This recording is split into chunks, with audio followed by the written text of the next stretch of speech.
하나님의 말씀은 레위기 25장 47절에서 55절까지의 말씀입니다.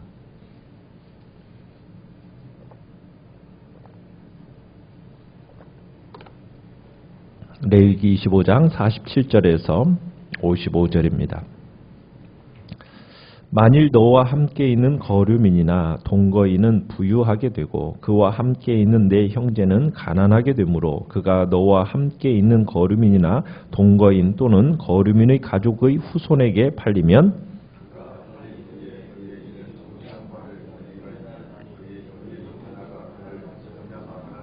또는 그의 삼촌이나 그의 삼촌의 아들이 그를 속량하거나 그의 가족 중 그의 살부치 중에서 그를 속량할 것이요 그가 부유하게 되면 스스로 속량하되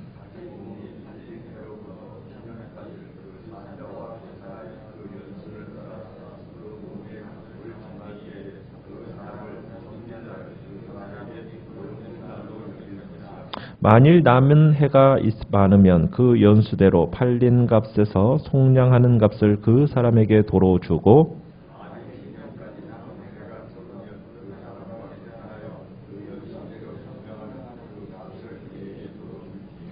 주인은 그를 매년의 삭군과 같이 여기고 내 목전에서 엄하게 부리지 말지니라.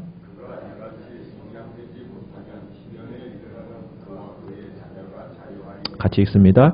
이스라엘 자손은 나의 종들이 됨이라. 그들은 내가 애굽 땅에서 인도하여 낸 내 종이요 나는 너희의 하나님 여호와이니라. 아멘. 오늘 말씀의 제목은 희년의 축복이라는 제목으로 말씀을 나누고자 합니다. 우리가 지금 25장은 매우 중요하게 부각되는 내용이 희년이라는 겁니다. 희년은 우리에게 몇 가지 교훈을 주는데요.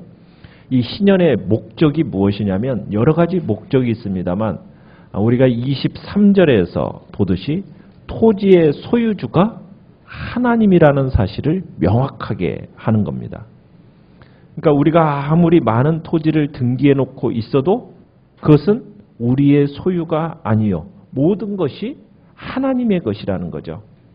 그래서 희년의 목적은 무엇이냐면 경제적인 불평등을 해소하는 데 있습니다. 그래서 더불어 사는 사회를 만들기 위한 거예요. 우리 그리스도인도 형제와 이웃과 함께 살아야 합니다. 사회의 가난한 자, 강자, 약자 다 더불어 살아가는 사회를 만드는 것이 어떻게 보면 하나님께서 우리 믿는 사람들에게 요구하는 바입니다. 이게 하나님이 원하시는 삶이고 또 성경적인 복지 사회입니다. 사회적인 불평등을 해소하고 노예로 전락한 사람들에게 재기의 기회를 주는 것. 희년은 한 사람에게 가옥, 토지, 부 이런 것을 집중하는 것을 막아주는 역할을 했습니다. 한 사람이 토지의 토지를 한 사람이 가옥의 가옥을 막 소유하려는 그것은 탐욕이라는 거예요. 그 탐욕을 경계하라는 거죠. 그러니까 하나님은 땅을 한 사람이 다 갖는 것을 경계하는 것, 그것이 탐욕이기 때문에 하나님 막기 위하여 희년이라는 제도를 두신 겁니다. 근데 무엇보다도 이 희년이라는 제도에 또 가장 중요한 목적이 있는데 그것은 뭐냐면 믿음의 시금석이 되기 때문이에요. 우리가 18절에서 22절까지의 말씀을 보면은 믿음으로 7년째 안식년과 희년을 지키면 하나님께서 이 이스라엘 백성에게 마음껏 복을 내려주시겠다고 약속하셨어요.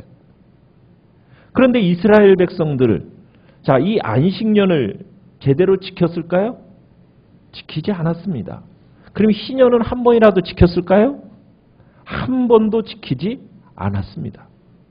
성경을 살펴보면은 구약 역사 중에 이스라엘 백성이 희년을 지켰다라는 내용이 단 한 차례도 나오지 않아요. 그러니까 이스라엘 백성은 희년을 안 지킨 거예요. 사회적으로 이런 제도를 시행하지 못했던 겁니다. 그러니까 이 희년이라는 제도는 어떻게 보면 대단히 이상적인 제도입니다. 하나님께서 이스라엘 백성들에게 그 역사를 통해 보여주신 이렇게 이상적인 제도, 인간 사회에서 결국에는 죄성, 인간의 이 죄성으로 말미암아 이루어지지 못한 거예요. 안식년을 안 지켰습니다. 희년도 안 지켰어요. 자, 그러면은 하나님이 말씀하셨는데 안 지켰으니 하나님이 당하고만 계실까요? 하나님은 당하고만 계시는 분이 아니죠. 하나님이 어떻게 하셨습니까? 강제로 그 횟수를 찾으셨습니다.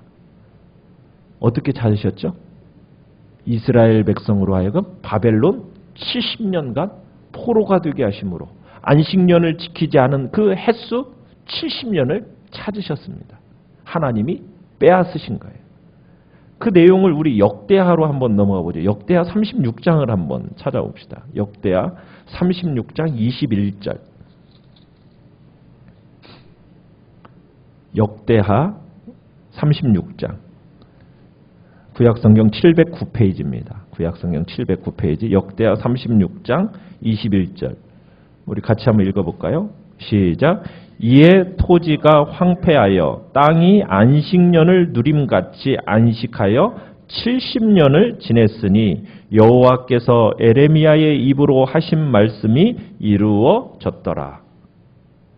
그러니까 이 사회의 안식년과 희년이라는 제도가 하나님의 그 말씀대로 시행이 되어졌다면 아마 이런 일이 없었겠죠. 그러나 이 인간 사회에 어떻게 보면 하나님께서 복지사회의 모델을 하나님이 제시해 주셨지만 유감스럽게도 인간의 이 죄성은 복지사회를 허용하지 않았습니다. 인간의 죄성 때문에 이런 하나님이 참으로 정말 계획하셨고 하나님이 품고 계셨던 그 유토피아는 이 땅에 오지 않았어요. 그래서 하나님이 계획하신 것이 바로 하나님의 나라입니다.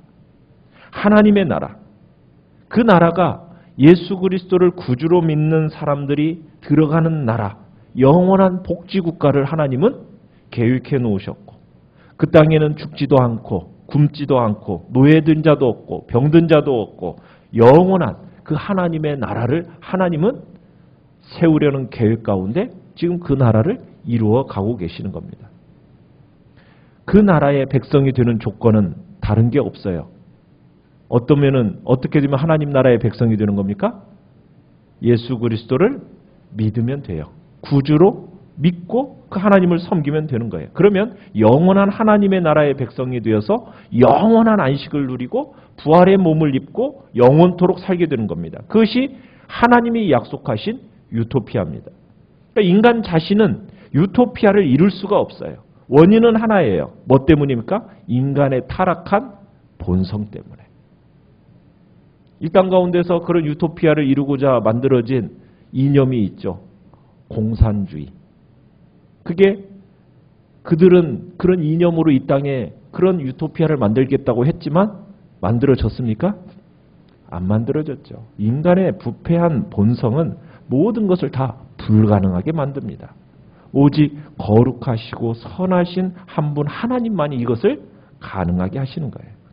자, 희년이 이렇게 사회적으로는 이루어질 수가 없었어요. 그래서 하나님이 여기서 끝내신 걸까? 아닙니다. 이 희년에는 영적인 의미가 있습니다. 그 영적인 의미, 이 희년을 규정하고 있는 구절이 두 구절이 더 있거든요. 그 하나는 이사야 61장 1절에서 3절이고요. 그 61장 1절에서 3절을 예수님이 누가복음 4장 18절에서 19절에서 다시 한번 선언을 하십니다. 예수님께서 40일 금식기도 하시고 그리고 공생애를 시작하실 때 맨 처음 들어간 곳이 어디죠? 나사렛의 회당입니다. 그 나사렛의 회당에 들어가셔서 성경을 봉독하시고 성경을 말씀하셨어요. 그 내용이 이사야 61장 1절에서 2절 말씀이에요. 그 사건이 누가복음에 나오는데 우리 한번 찾아보죠. 누가복음 4장입니다. 누가복음 4장 18절에서 19절. 누가복음 4장 18절에서 19절 두 절 우리 같이 읽어보겠습니다. 시작. 주의 성령이 내게 임하셨으니 이는 가난한 자에게 복음을 전하게 하시려고 내게 기름을 부으시고 나를 보내사 포로된 자에게 자유를, 눈먼 자에게 다시 보게 함을 전파하며 눌린 자를 자유롭게 하고 주의 은혜의 해를 전파하게 하려 하심이라 하였더라. 아멘. 이건 나사렛 선언, 예수님의 사명 선언문이라고 할 수가 있습니다. 예수님이 가난한 자에게 복음을 증거하는 것, 포로된 자에게 자유를 전파하고 눈먼 자를 다시 보게 하고 눌린 자를 자유케 하는 것, 예수님의 사명 선언문인데 바로 이것이 은혜의 해, 희년의 축복이라는 겁니다. 그러니까 예수님은 이 희년을 사회적으로 해석하지 않고 뭘로 해석하셨어요? 영적으로 해석하셨어요. 그래서 예수님으로 말미암아 이제 희년, 이 인간 사이에 희년이 선포된 겁니다. 그러니까 예수님의 사역은 인간 사이에 희년을 들여오는 거였어요. 그래서 우리는 지금 영적인 희년을 맞이하여 살고 있는 겁니다. 이 영적인 희년은 50년 만에 한 번씩 오는 게 아니에요. 예수님과 함께 이 영적인 희년이 시작이 되었습니다. 이 희년은 1년만 계속되는 게 1년간만 계속되는 게 아닙니다. 이 희년은 예수님과 함께 들어오면서 이제 어떻게 되는 겁니까? 은혜의 시대는 계속 지금 내내 계속되어지고 있다는 거예요. 이 영적으로 마귀에게 포로되고 죄에게 눌려서 진리를 보지 못하고 진리를 알지 못하고 구원받지 못한 그 영혼들에게 이제 뭐라고요? 구원의 때, 자유의 때, 그 때가 왔다. 주님이 선포하시는 겁니다. 마귀에게, 죄에게 눌려 살지 말고 자유의 때가 왔으니 예수 믿고 마귀와 죄로부터 자유하라. 이게 희년의 영적인 의미인 겁니다. 그러니까 희년은 예수님이 이 땅에 오심과 함께 시작이 되었고 지금도 계속 진행되어지고 있는 겁니다. 그래서 고린도후서 6장 2절에서 이렇게 하죠. 보라, 지금은 은혜 받을 만한 때요. 보라, 지금은 구원의 날이로다. 그래서 여러분, 지금 우리가 살고 있는 시대가 무슨 때라고요? 희년의 때라고. 희년의 때라고. 골고다 언덕에서 예수님이 피를 흘리시고 그 예수 그리스도께서 이제 하나님의 택한 백성의 죄를 속죄하실 그때에 이미 속죄의 그 나팔 소리가 울려 퍼졌습니다. 희년의 나팔 소리가 울려 퍼지면서 자유의 선언이 예수님의 그 골고다의 십자가에서 이루어진 거예요. 그러면서 예수님이 말씀하시는 거예요. 죄인들아, 마귀에게 종된 자들아, 이제는 회개하고 내게로 나와라. 이제는 마귀에게 해방되어서 자유를 누려라. 더 이상 그 일은 돈 없이 값 없이 와서 그 자유를 사라. 지금 그렇게 선언하고 계시는 거예요. 이사야 61장으로 다시 한번 넘어가 보겠습니다. 이사야 61장.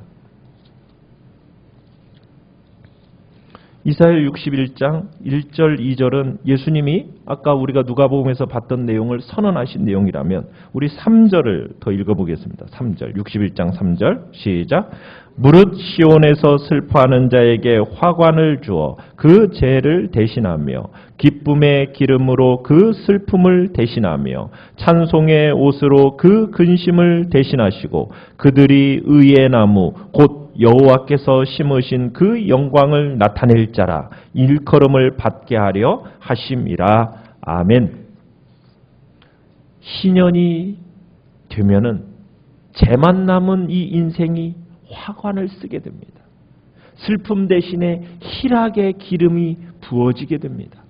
근심 대신에 찬송의 옷을 입혀주시고 여호와의 영광을 나타낼 의의 나무가 되게 하여 주십니다. 희년의 날이 선포되어졌고 우리는 그 희년의 날을 살고 있게 된 겁니다. 우리는 그러게 우리의 논리나 고집으로 우리의 생각에 빠져서 여러분 예수 믿지 않는 그런 사람들 정말 불쌍하고 가련한 인생이 되는 거예요. 그렇지 않습니까?